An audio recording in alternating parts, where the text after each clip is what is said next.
Ya, oke. Jadi sebenarnya tuh gak ada bedanya, coy, antara yang membenci individu atau pribadi atau pelaku terorisme dengan para pelaku terorisme tersebut itu sendiri gitu. Sebenarnya dua-duanya itu sama-sama saling benci, coy, atau sama-sama saling menyerukan perang antara individu atau pribadi atau person gitu. Padahal ada cara yang lebih elegan, ada cara yang lebih bijaksana lagi daripada untuk membenci sebuah pribadi, person, individu atau umat. Ada cara yang lebih elegan daripada itu yang bisa kita tempuh, kecuali konteksnya ketika hal-hal seperti itu sudah ada di depan mata, baru itu namanya bicara untuk memeranginya itu, karena ada keadaan hampir terbunuh gitu, dalam keadaan mendesak, maka lebih baik lakukan seperti itu. Ketika hal itu sudah terjadi gitu, seperti hal-hal yang sekarang ini kita bahas adalah hal yang pasca atau setelah kejadian, itu sebaiknya sebenarnya ya ada cara yang lebih elegan daripada menyerukan sebuah kebencian atau teriakan atau statement peperangan terhadap individu, pribadi atau person atau pelaku gitu ya, karena mereka semua dan kalian juga tuh sama-sama sebuah ras yang sama gitu, sama-sama manusia gitu. Jadi nggak perlu menyerang manusianya gitu. Kalau kalian menyerukan hal-hal seperti itu untuk menyerukan peperangan atau benci atau menyerang manusia, itu maka tidak ada bedanya kalian semua tuh dengan para pelaku terorisme itu sendiri. Itu nggak ada bedanya, sama aja, cuman beda zona peperangan aja, cuman beda sisi aja, padahal kualitasnya sama gitu, cuman beda sisi aja, beda radian lah, beda tempat atau beda rel, padahal ya arahnya sama aja gitu.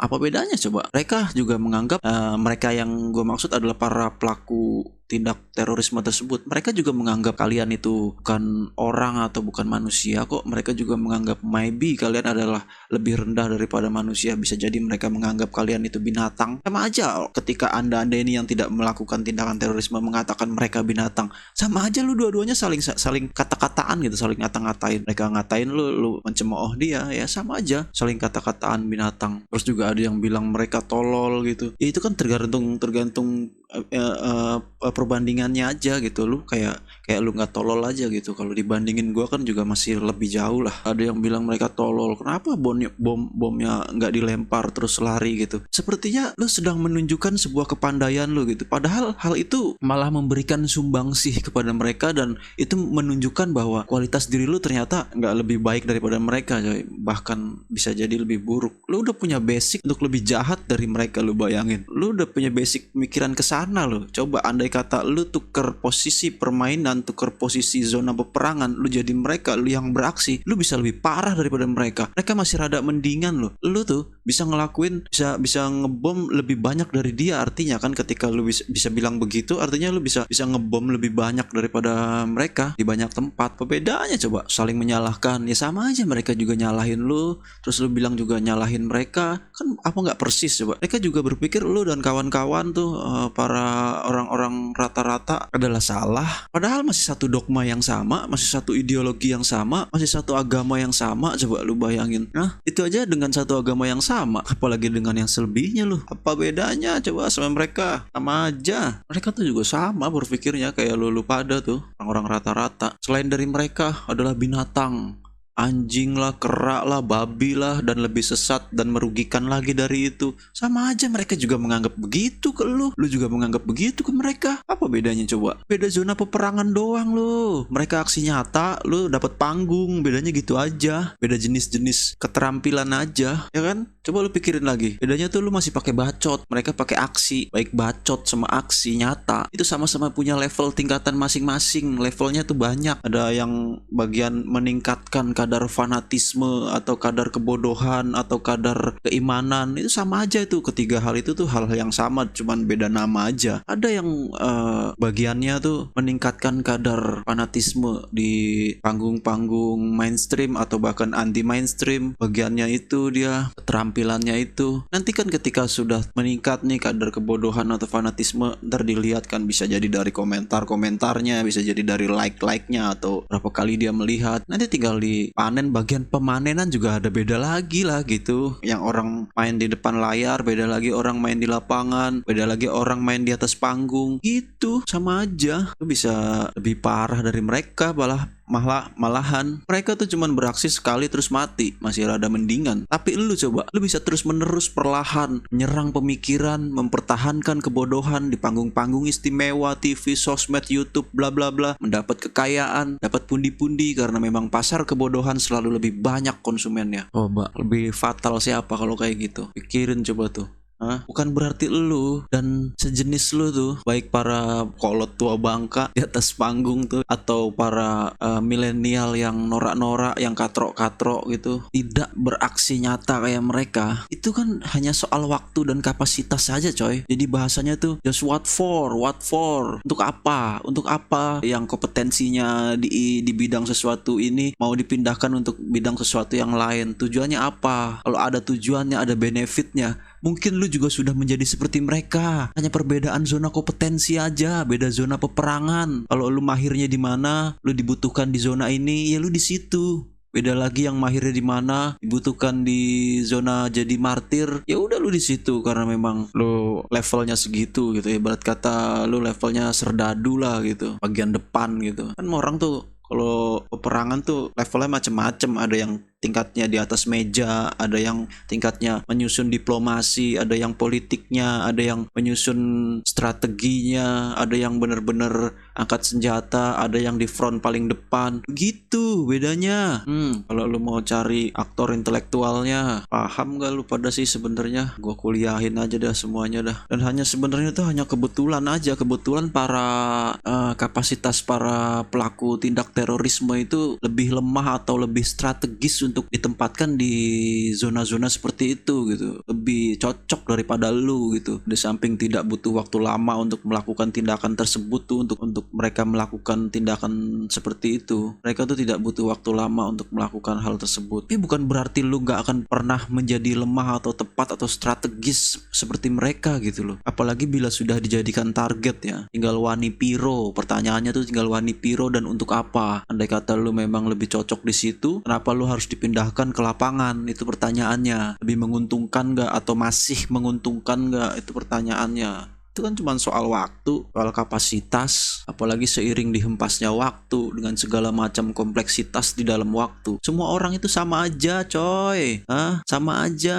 Gak sesimpel itu Ferguson untuk menciptakan hal-hal tersebut. Tapi bisa juga dibikin lebih simpel. Ada yang bilang butuh waktu 2 tahun, ada yang bilang butuh waktu 2 bulan, 2 jam. Gua bisa bikin 2 menit kalau memang ditemukan yang strategis gitu, semuanya mendukung. Kan tinggal permainan waktu dan target siapa, terus berani berapa, tujuannya apa. Lu tuh masih main di ranah-ranah jenis-jenis terorisme kelas rata-rata, atau enggak lu kuno lu. Kalau mau gue bocorin semuanya mah pada kurang tinggi terbangnya. Manusia itu perbedaannya hanya ada yang mudah kena, ada yang sukar, dan ada yang mudah sembuh atau sadar atau recover, ada yang sukar kena dan sukar sembuh, ada yang mudah kena juga mudah sembuh. Gitu doang perbedaan manusia itu. Dan mungkin tuh kebetulan aja nih bedanya untuk membuat lu dan kawan-kawan melakukan kelakuan yang sama dengan mereka nih, para pelaku aksi terorisme, butuh waktu dan effort lebih lama dan lebih besar gitu. Tapi bukan berarti mustahil, paham gak lu? Baik ditargetin atau secara alamiah, itu bukan berarti mustahil. Lu dan kawan-kawan lu tuh, para orang rata-rata, kalau lu bilang mereka orang kurang ini kurang itu, coba gimana kalau gue bilang lu kurang rata-rata kalau dibandingin gue orang rata-rata, lu tau gak? Yang kerap menuding mereka nih kurang ini kurang itu, kurang wawasan, atau bermasalah ekonomi, masalah keluarga, atau kurang informasi, atau kurang agama dan lain-lain. Padahal lu juga sama aja coy. Kalau perbandingannya ke gua, seujung kuku lu, tau nggak? Bahkan gua bisa tuding lu adalah aktor intelektual dengan kedok yang sempurna, yang sedang berperan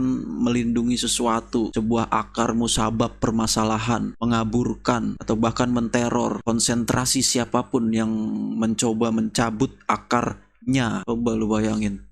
Bongkar aja sekalian. Cakrawala literasi lu itu seujung kuku malih. Pada ada juga yang udah rada kolot juga tetep aja masih seujung kuku. Coba lo kalau gue gituin, sama aja kan. Itu cuman beda zona aja, beda keterampilan sama mereka. Ada banyak pelaku tindak terorisme itu dari orang kaya, bahkan juga dari gelar intelektual tinggi, sarjana, dokter, atau ilmuwan, scientist, atau guru. Ada banyak Lu tuh nggak, aduh, gregetan gua. Udah gua yang jadi presiden ini udah kagak becus. Ada yang langsung ikut aksi nyata suicide mission di lapangan, ada juga yang menjadi donatur. Donatur itu nggak melulu harus dari pribadi, ada juga yang cuman minjemin rekening doang, minjemin rekening macem-macem. Ada yang cuman ngurusin sarana dan prasarana, menyediakan, melancarkan aksi lah pokoknya. Semua tuh macem-macem, ada level-levelnya. Ini baru sekedar kasus individu ya yang gua kasih tahu.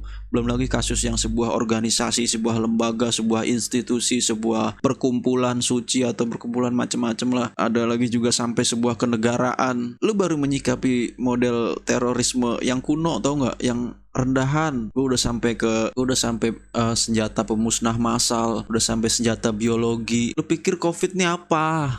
Lu pikir gue berbohong? Gue bisa aja menyebutkan sampai nama-namanya, nama-nama asingnya, bahkan sampai alamatnya, sampai jabatannya. Lu pikir satu orang, dua orang? Banyak, ada banyak, tahu nggak, jenis tindak terorisme itu. Semua itu ekuivalen, antara kapasitas dan kualitas itu sama. Semua orang tuh bisa berpotensi menjadi terorisme, menjadi melakukan tindak terorisme. Semua orang tuh bisa berpotensi melakukan itu. Termasuk gua, apalagi lu, anak cucu lu, semuanya tuh, tetangga lu, cetek semua. Atau sekedar pesanan yang nggak jauh, nggak tahu lah, nggak sukar dibedainya antara cetek atau memang sekedar pesanan. Padahal jika bisa lebih cerdas, maka bunyinya itu akan seperti begini. Yang bisa lebih bijaksana lagi ya, atau cerdas atau bijaksana gitu, bunyinya akan seperti ini.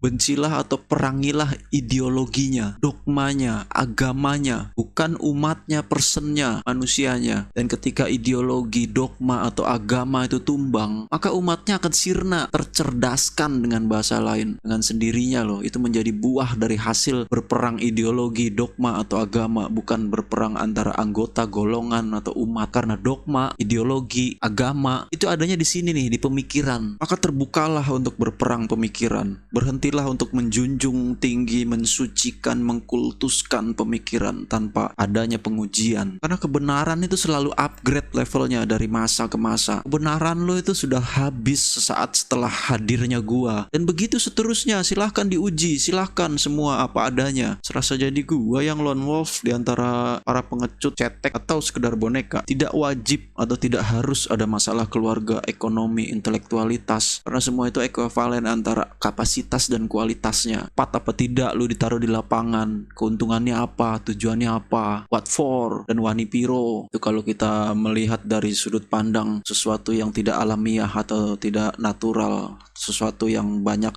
desainernya gitu. Kalau kita melihat sesuatu dari sudut pandang alamiah, itu beda lagi, kompleks lagi gue kalau mau ceritain hal itu. Banyak tau nggak jenis terorisme itu, suicide mission, donatur, sarana prasarana, individu, golongan, sampai negara, senjata pemusnah massal, senjata biologi, orang-orang nggak bermutu, baik dari jiwa, raga. Jiwa itu mindset, daleman, nggak ada tuh jiwa-jiwa tuh pemikiran. Orang-orang nggak bermutu tuh, nggak berkualitas, jiwa raga, kelas sampah tuh selalu mendapat panggung, baik di media mainstream atau anti mainstream. Atau bisa kita lihat dengan bahasa lain, mungkin hanya gue saja sih sebenarnya yang kesasar di ruang dan waktu. Antara gue nih sebenarnya dari masa depan atau gue terlalu dini untuk turun ke bumi. Dan satu lagi yang lebih krusial ya, menyepelekan jumlah pelaku terorisme. Aduh, itu adalah sebuah produk efek samping dari sebuah dogma atau sebuah agama yang sekonyong-konyong berkata, paling berapa sih jumlah pelaku terorisme di Indonesia? Nggak nyampe 1000 kan? Anjir kan, ngehe banget tuh. Lo deket gue toyorin tuh, biar kata orang tua juga. Sewot gue. Lu nggak ngerti apa satu pelaku tindak terorisme itu dapat membunuh ratusan nyawa, plus juga kerusakan yang besar, kerugian yang begitu meluas, baik lokal ataupun pariwisata. Dampaknya panjang, tahu nggak? Luas sekali itu dampaknya, bukan lokal doang, sampai ke sebuah kenegaraan tersebut loh. Masa bilang bisa-bisanya gitu melontarkan kosakata paling berapa sih jumlah pelaku terorisme di Indonesia lah, dia bilang. Anjir banget. Padahal satu pelaku aja bisa menumpahkan darah banyak atau menumbangkan nyawa yang cukup banyak. Lewat gua itu dulu ah.